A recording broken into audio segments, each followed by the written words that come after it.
The air in the forest wasn't silent. It was listening. It was autumn, 1944. The world believed the war was almost over. But inside 50 square miles of German woodland, the air was thick, damp, and waiting. This was Hürtgen, a place where trees became walls, and the soil itself swallowed men whole. No one designed it to be a fortress. The bunkers were crude, the foxholes filled with rain and rot. But the forest had a mind of its own.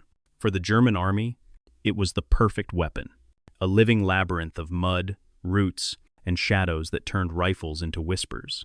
The Americans came in believing they were fighting soldiers. Instead, they found themselves fighting the earth. They called it the Green Hell. And before it was over, thousands would learn that in Hürtgen, the enemy didn't shout. It waited. It listened. By late summer 1944, victory felt inevitable.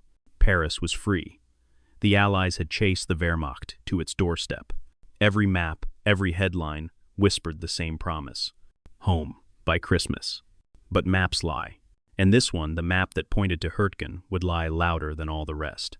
The generals in their warm command tents saw a shortcut, a thin patch of forest guarding the road to the Ruhr Valley. Germany's industrial heart. Push through it, secure the dams, and the war would be over before the snow fell. It was supposed to be easy. The West Wall, the Siegfried Line, looked fragile, a relic compared to Normandy's cliffs.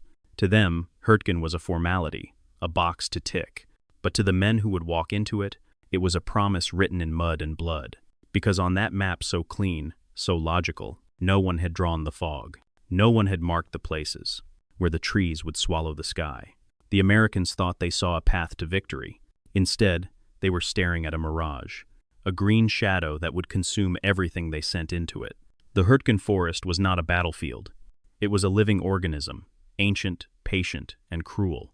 The moment the Americans entered, their greatest advantage, air power, vanished. Above the trees, the skies belonged to them. But under that canopy, the plains were blind. Sunlight barely reached the ground. Every shell fired into the forest detonated early, exploding in the branches and sending splinters of wood sharper than shrapnel, raining down like knives. Men learned to fear the sound of their own artillery.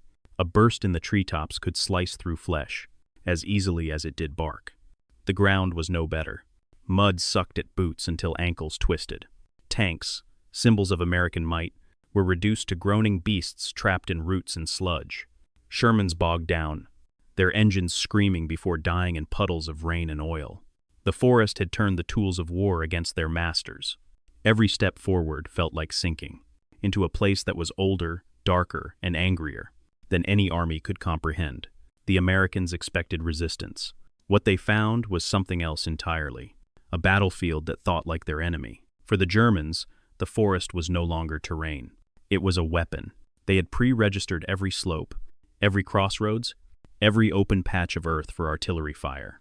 If an American soldier moved, the forest answered with steel. Machine gun nests were buried under moss and bark, so well hidden that a man could walk past one and never know he was being watched. The MG-42 Hitler's buzzsaw could fire 1,200 rounds per minute. In the fog, the sound didn't echo. It ripped short, terrible, mechanical screams that made men freeze before they even hit the ground. Each squad that entered the forest fought alone. Communication lines vanished in the canopy. Compass needles spun uselessly. Commanders issued orders to ghosts. The Germans had a simple motto: the woods fight for us. And they did. The forest concealed, protected, and struck with terrifying precision. The Americans were learning the cruel truth, that in Hürtgen, every shadow had a trigger finger. By October, the 9th Division was gone, bled, white, and broken. Their replacements arrived. The 28th Infantry Division. Veterans, battle-hardened. Men who had survived Normandy, St. Lo, and the Siegfried Line. They thought they knew war. But Hürtgen wasn't war. It was decay wearing a soldier's face. Their mission was the same: take the villages of Wassenack and Schmidt. Simple orders on paper. A death sentence in the forest. The moment they advanced, the woods came alive again. German snipers waited in trees. Mortar rounds landed without warning, their explosions muffled by fog. Whole companies vanished, swallowed by shadows and silence. The forest didn't roar, it whispered, and the whisper said run. When the 28th finally reached Schmidt, they were cut off. No supply lines, no communication. Just the slow realization that they were trapped in a place where the map had no meaning anymore. Those who made it out alive had eyes like burned-out lanterns, empty, flickering, and still searching for a way out of the trees. The Hürtgen didn't just kill soldiers, it consumed them. Every step forward came with a price, not just in blood, but in sanity. The forest had no front line. Every tree could hide a sniper. Every clearing could be mined. Even silence could mean death. Rain turned the foxholes into graves filled with ice water. Men slept sitting up, their rifles frozen to their hands. When the wind howled, it carried more than leaves. It carried screams that didn't stop when the wind did. Those who broke weren't weak. They were simply finished. Their minds had been gnawed down to the bone. They called it combat fatigue. Now we'd call it psychological collapse. By November, the 28th Division was gone. Not defeated, devoured. They left behind more than corpses. They left behind a warning, carved into the trees, written in mud and fear. The forest eats men. By December, the forest froze. Not just the ground, the men. Mud turned to stone. Foxholes became tombs of ice. And the dead no longer decomposed, they waited, staring up through a thin skin of snow. The new arrivals, the 4th Infantry Division, came with discipline and experience. But none of that mattered here. Every rule of modern warfare had collapsed.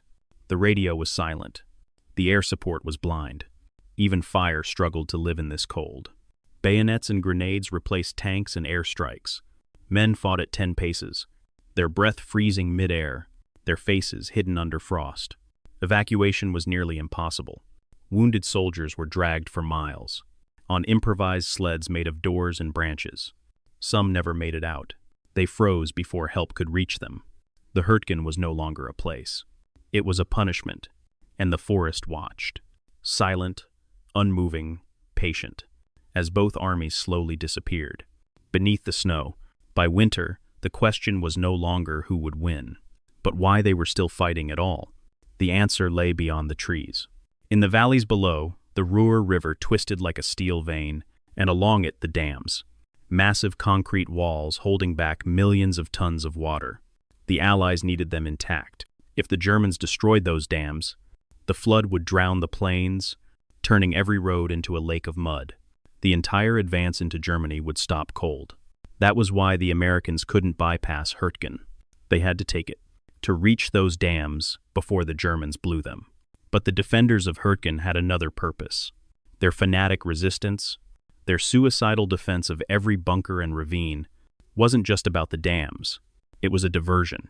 While American generals poured men into the green hell, the German high command was quietly gathering, its last remaining strength 50 miles to the south. A storm of tanks and men waiting in the Ardennes. The Hürtgen was never the real battlefield. It was the curtain, drawn just wide enough to hide the monster being built behind it. On December 16, 1944, the forest finally went silent. No more gunfire, no more screaming, just stillness. The men of the First Army thought they'd won. They had cleared the Hürtgen, taken the ridges, and bled for every inch of soil. Then, at dawn, the ground began to tremble. It started like thunder. Then it grew. The horizon flashed red. The air turned to fire. 1,000 German guns had opened up at once. It was not a counterattack. It was a storm. To the south, 3 entire German armies were surging forward. Tanks, SS infantry, and armored columns, pouring through the Ardennes in a final gamble. The Battle of the Bulge had begun.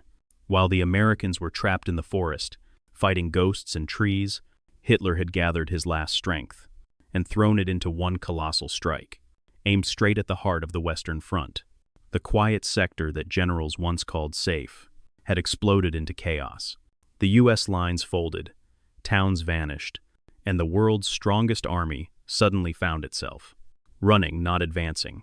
The men who escaped Hürtgen looked south and understood the cruel truth. They hadn't been fighting for victory. They had been fighting to buy time, for the enemy. The guns fell silent, but the forest did not. When the last German defenders vanished, the Americans looked around and realized there was nothing left to win. Hürtgen had swallowed 33,000 American casualties. More than D-Day, more than any single battle on the Western Front. Entire divisions had disappeared into its mud and mist. And for what? A few miles of frozen ground, a handful of ruined villages, and a lesson written in blood. That terrain can defeat technology. That fear can be weaponized. That even the strongest army can lose its soul. To the earth itself. The Germans called it a victory. But when you walk through the forest today, you'll find no celebration. Only quiet. The bunkers still stand, half buried under moss and pine. Rusting helmets peek from the soil. Dog tags still lie beneath the roots. And in the damp silence, you can almost hear the echoes. Not of war, but of men, who never came home. The veterans, both German and American, would later say the same thing. The forest never let us go. It wasn't just a battlefield. It was a reminder that in war, the enemy is not always human. Sometimes, it's the world itself.